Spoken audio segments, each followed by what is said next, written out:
The third pillar of Islam is zakah. Zakah means to purify. It means growth. And in Islam, every rich person who has a saving of more than the nisab level, more than 85 grams of gold, he or she should give 2.5% of that saving every lunar year in charity. If every rich human being gives zakat, poverty will eradicate from this world. There will not be a single human being who will die of hunger.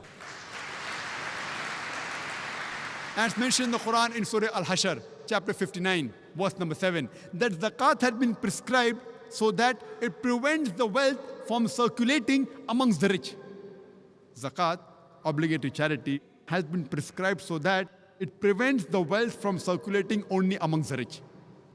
And the same guidance is given in 1 Peter, chapter number 4, verse number 8, that give fervent charity. For charity covers up multitude of sins. The fourth pillar of Islam, it is Sawm, that is fasting.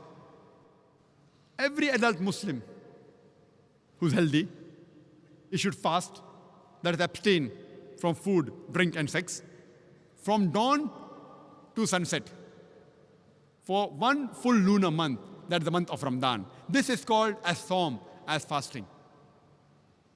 And it's mentioned in the Quran, in Surah Baqarah, chapter number 2, verse number 183, that fasting has been prescribed to you as it was prescribed to people who came before you, so that you may learn self-restraint. The main reason for fasting, according to the Quran, is for self-restraint, is for self-control.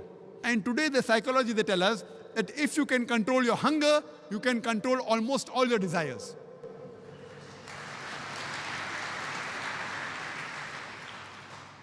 And there are various benefits of fasting, medical benefits, other benefits. You can give a talk only on benefits of fasting.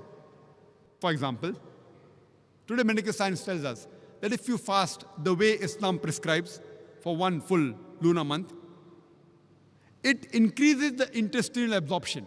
It even reduces the cholesterol level. If you can abstain from smoking from dawn to dusk, very well, you can abstain from smoking from the cradle to the grave.